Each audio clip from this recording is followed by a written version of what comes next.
Bom, então vamos lá, partindo para o último vídeo, espero se não der nenhum problema técnico. A ideia é a gente falar um pouco sobre a psicologia social do racismo no Brasil, né? Ou pelo menos sobre um livro que representa esses estudos. O livro, acho que muitos de vocês já conhecem, aquela famosa coleção da editora Vozes, que é a Psicologia Social do Racismo, estudos sobre branquitude e branqueamento no Brasil, organizado aí pela Irei Carone e pela Maria Aparecida Silva Bento, né? E como eu tinha pensado, eu vou começar lendo um caso que é descrito num dos capítulos do livro e depois a gente fazer uma fala bem breve sobre algumas das ideias do capítulo da Maria Aparecida Bento, né? Que eu acho bem interessante para a gente pensar algumas coisas. Então, o caso está no capítulo 5, que se chama De Café e de Leite, escrito por Rosa Maria Rodrigues dos Santos, que é uma psicóloga que conta que ela vai trabalhar no hospital dia, né, com crianças com casos um pouco mais graves, e está nesse livro sobre racismo, não por acaso eu vou lendo o caso, vocês vão entendendo aí. Então diz ela aqui o seguinte: na época, L, né, uma inicial fictícia, como será conhecida, contava 9 anos de idade. Miúda, rosto e gestos delicados, vasta cabeleira bem encaracolada que, com sua cor de pele, não permitiam a negação de sua ascendência negra. Mas neste Brasil, seu fenótipo possibilitava que fosse tranquilamente chamada de moreninha.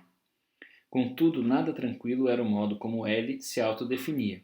Eu sou loira. Uhum. Isso é bem interessante depois a gente falar um pouco sobre o fenômeno. Eu vou pular alguns parágrafos. Só um detalhe, essa psicóloga que vai trabalhar nesse hospital dia é negra, né? Então por isso ela estava sendo bastante esperada, principalmente por causa do caso de Ellie, né? A primeira vez que Ellie me viu, o fez de modo desconfiado, com um certo desdém, com o rabinho de olho. Quem é essa aí? Havia indícios que não deixavam dúvidas quanto ao fato de essa aí ter provocado algum sentimento em Ellie, desde o primeiro olhar. Talvez a negritude negada e agora refletida num espelho. Dias depois, eu começava a participar da oficina de artes, onde Ellie também estaria. Ela me reconheceu e pediu que eu a desenhasse. Assim fiz. Desenhei o rosto de uma garotinha negra, muito parecido com o seu, e sua linda cabeleira, tudo pintado com as devidas cores. Obviamente recebi o pedido: pinta meu cabelo de loiro. Não com um ar briguento, mas imperioso. Respondi negativamente, tentando mostrar as diferenças e semelhanças de um giz de cera amarelo e outro preto em relação ao seu cabelo. Mais uma vez, o óbvio. O apelo ao concreto, à realidade, não fez muito efeito. Não, eu sou loira. Seguido por um não sou? Que trouxe uma leve esperança. Havia um esboço de questionamento. Além de ser loira, Ellie exigia ser chamada de Fedora, por toda a equipe e em sua casa. Esse apelido fora dado durante um encontro da oficina de artes, há tempos atrás. Cada criança recebeu um apelido que durou na memória por um período que não excedeu uma tarde, com exceção de Ellie. Tal retenção evidenciava o fato de que esse nome teria significados especiais para a menina, significados que seriam supostamente coerentes com alguns de seus desejos inconscientes, o que justificava sua exigência em ser chamada por Fedora. Curiosamente, quando seu apelido era utilizado, Ellie se mostrava mais mandona, o que diferia de sua delicadeza habitual. O relato de uma tarde na oficina de artes trouxe elementos que contribuíram para a formulação de algumas especulações acerca dos possíveis significados desse nome para a garota. Nessa tarde, Ellie mostrou um interesse particular por temas relacionados à sexualidade. Fez os desenhos de várias xoxotas, sendo que a sua era branca, enquanto a minha e de outras meninas negras do hospital dia eram pretas, evidenciando uma desigualdade entre ela e nós. Ellie, em seguida, pediu-me que desenhasse novamente essa parte de seu corpo. Concordei, porém repeti o desenho em cor marrom, não tendo havido reclamações por parte dela. Ellie contou a todos os presentes que possuía pintinhas pelo corpo, apontando-as. Eram pintinhas imaginárias. Dissemos a ela que não era possível vê-las. Pediu que eu fizesse o desenho de seu bumbum, o que fiz também com a mesma cor, marrom. Ellie completou o desenho fazendo seu tronco, pernas, cabeça e todo o restante do corpo como se estivesse de costas, finalizando com cabelos loiros e várias pintinhas pelo corpo. Participando da oficina estava uma outra garota, ruiva e muito pintadinha. Eu disse a Ellie que parecia que ela admirava e gostaria de ser como sua amiga. Silêncio. Pediu então que eu fizesse cocô saindo do bumbum em seu desenho. Dessa vez eu preferi que ela mesma desenhasse. Ellie tomou em suas mãos o lápis de cor marrom, o mesmo do contorno de todo o seu corpo, e fez muitos cocôs, fazendo menção ao fedor que deles saía. Assim, parece ter sido revelada parte de uma cadeia associativa que, hipoteticamente, teria garantido tamanha adesão e preferência em relação a seu apelido, Fedora, ou Fedora, em detrimento de seu próprio nome. É concreta a ligação entre a sua cor e a cor do cocô, sendo que foi sempre utilizado o mesmo lápis. A exuberância do que sai do corpo sugere que este seja recheado de fezes, fezes mal cheirosas, com fedor. Fedora. Talvez através da utilização desse nome estivesse sendo expresso o gozo sentido no modo como Ellie podia ver sua negritude. Via uma menina cocô. É um caso, né, obviamente atendido aí por uma psicóloga de orientação psicanalítica, mais lacaniana, né, até pelo uso do gozo e essa preocupação com o significante do fedor, do fedora, né, mas que chama a nossa atenção para os efeitos do racismo. Né? Claro que a história individual dessa menina é importante, ela tinha uma mãe negra e o pai loiro, supostamente. Né? A psicóloga ainda desconfia que talvez fosse um pai sarará, né? Que também é negro, né? Mas ela tem toda uma questão, a mãe engravidou muito jovem, a família botou ela para fora de casa, depois o pai volta a viver com a mãe, acabam vivendo situações de violência, o pai abandona as duas, né? E tem aí um certo imaginário em torno dessa branquitude do pai, tem toda uma questão que envolve essa vida dessa menina, mas que obviamente é toda permeada pelo racismo, né? E essa a própria autoimagem de como ela se constrói, como ela consegue ver o mundo, e uma menina aí já com 9 anos, né? E com essa visão distorcida do próprio corpo, né? Da sua imagem corporal. Então, isso é interessante porque mostra pra gente essa discussão que a gente vem fazendo em torno dos direitos humanos como uma coisa mais ampla, né? Não dá pra gente ficar numa discussão só do campo jurídico, não dá pra gente ficar só numa discussão das políticas, mas isso está diretamente envolvido com questões psicológicas, né, de autoimagem, com várias questões importantes que se colocam nesse campo dos afetos e da autopercepção, da percepção do mundo. Tá? E só para a gente ir encerrando, né, fazendo justiça a esse livro, né, que é um livro, se não me engano, originalmente já dos anos 90, né, são pesquisas feitas lá pelos anos 90, no Brasil, né? Eu estou tentando ver se eu acho a data da primeira edição aqui, mas me parece que não tem. Aqui já está como 2014, mas é a sexta edição e não tem a data da primeira edição. Mas se eu não me engano é algo em torno de 95, 96, tá? Bom, então qual é a ideia, né? A Maria Aparecida Silva Bento discute num dos capítulos que ela assina, né, no livro, a ideia da nossa cultura. Eu acho muito interessante, tal como fez a Lilia Schwartz, não sei se vocês conhecem, né, que é uma antropóloga, cientista social brasileira, e que escreveu, acho que o livro mais importante dela é O Espetáculo das Raças, né, que ela mostra como o racismo se desenvolve na ciência brasileira do século XIX e a gente herda isso até os dias de hoje. Mas ela escreveu há pouco tempo um livro, né, sobre o Brasil e as instituições, né, sobre o autoritarismo brasileiro. Acho que é o autoritarismo brasileiro e as principais características. Então ela pega uma por uma e vai colocando, e obviamente uma delas é o racismo, né? Então a gente falou aqui de personalidade autoritária, de fascismo, e a gente tem a nossa própria versão do autoritarismo, que é muito sustentado pelo racismo. Então é interessante a gente perceber, ela fala de outras coisas, né? Do patrimonialismo, do mandonismo, da corrupção, né? Diversas características estruturantes do nosso país, né? E o racismo é uma delas. Então não tem muito como a gente falar de qualquer coisa no Brasil, de falar sobre direitos sem falar de racismo, né? E o que a Maria Aparecida Bento chama a atenção, ela e toda a equipe, né, que escreve no livro, é para a nossa política de branqueamento, né? Acho que todos sabemos, de uma forma geral, que a gente passa aí pelo menos uns 3 séculos sequestrando, né, escravos no continente africano, violentamente, né?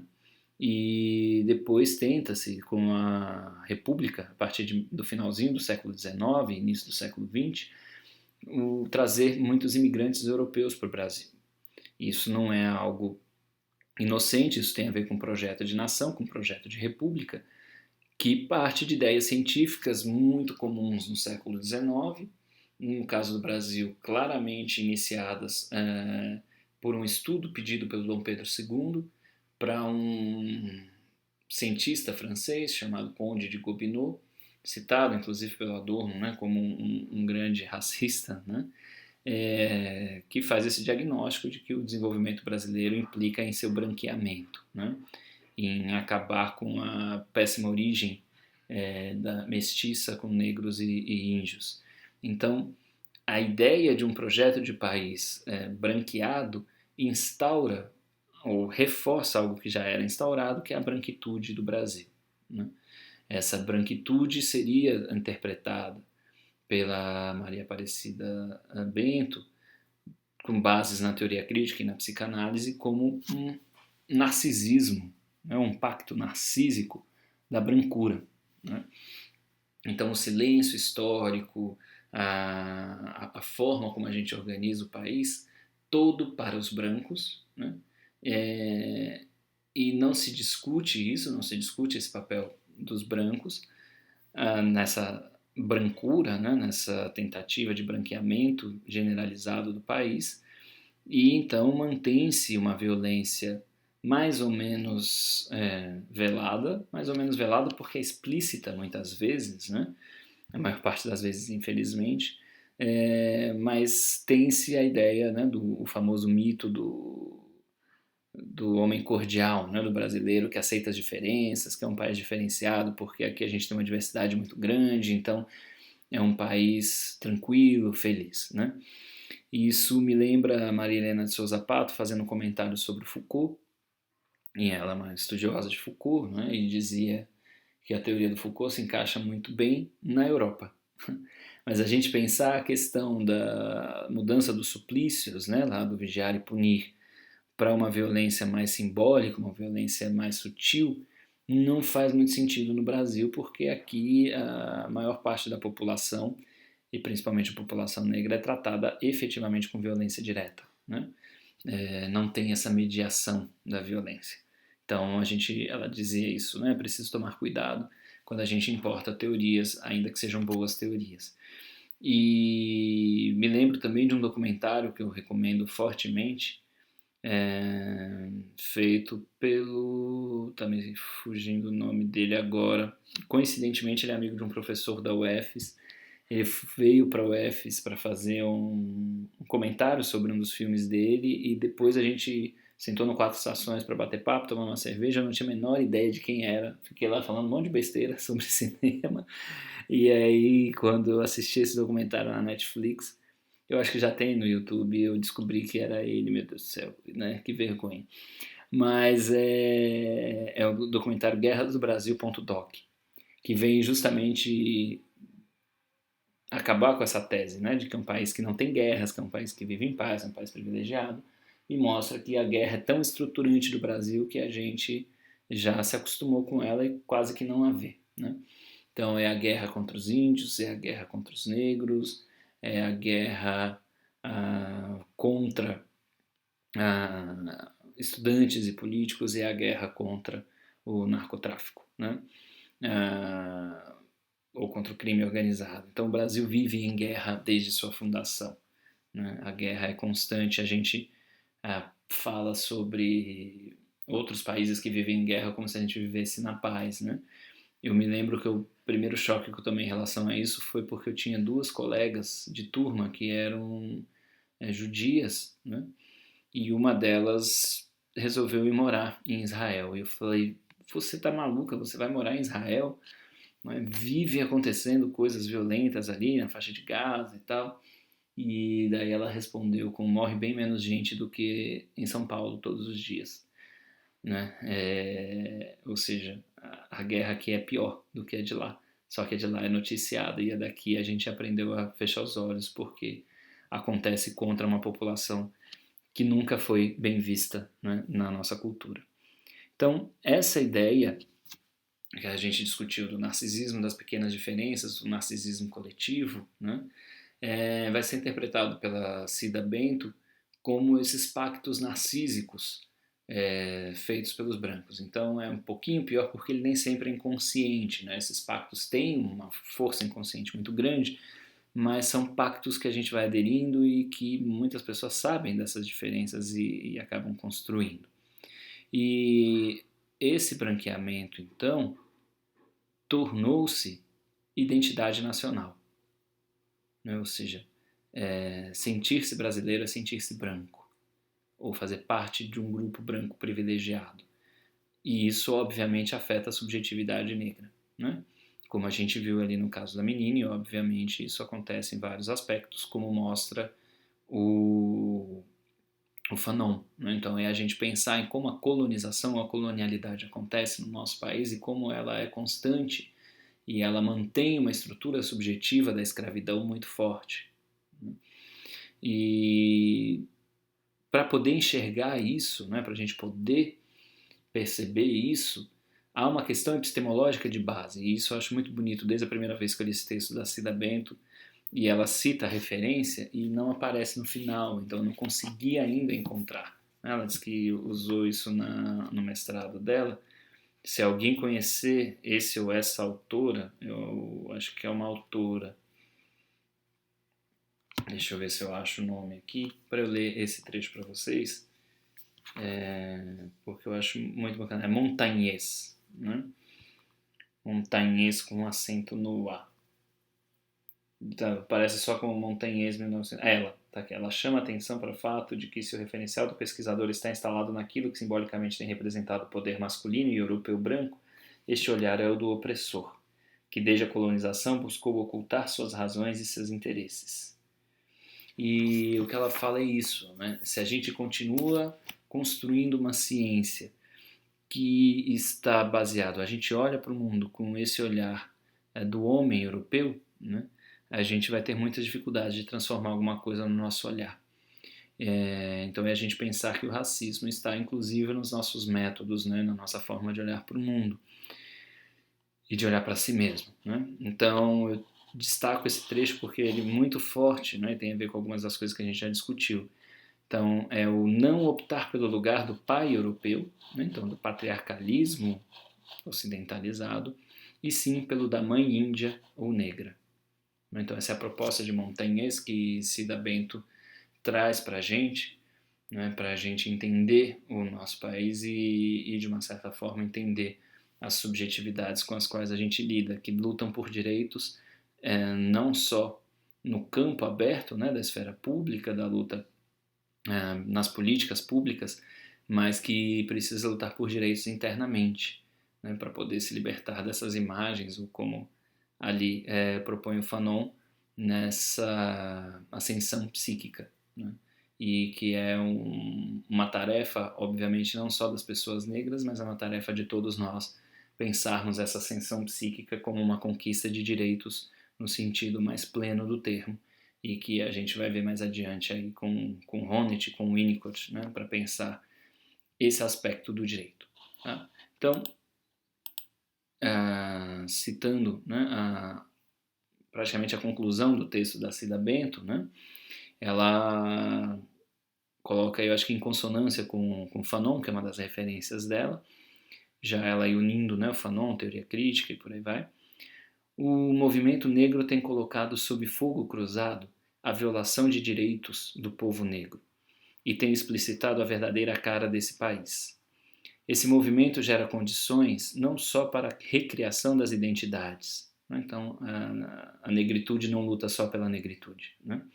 E consequentemente o deslocamento das fronteiras, mas possibilita o encontro do país consigo próprio, com sua história, com seu povo, com sua identidade, que é uma identidade racista, mas pode vir a ser uma outra, né? Essa identidade nacional. Então, essa é Maria Aparecida Silva Bento, né? Mulher negra brasileira, e se vocês olharem lá na Wikipédia, acho que em algum momento, ou no GL10, agora eu não me lembro, ela aparece talvez como uma das 30 ou 40 pessoas mais influentes no mundo nessa questão da defesa dos direitos das pessoas negras, tá bom? Então, acho que é isso e conversamos mais sobre esta relação. Opa, deixa eu voltar. Pronto, conversamos mais sobre essas questões da psicanálise e do racismo pessoalmente na sexta-feira. Abraços.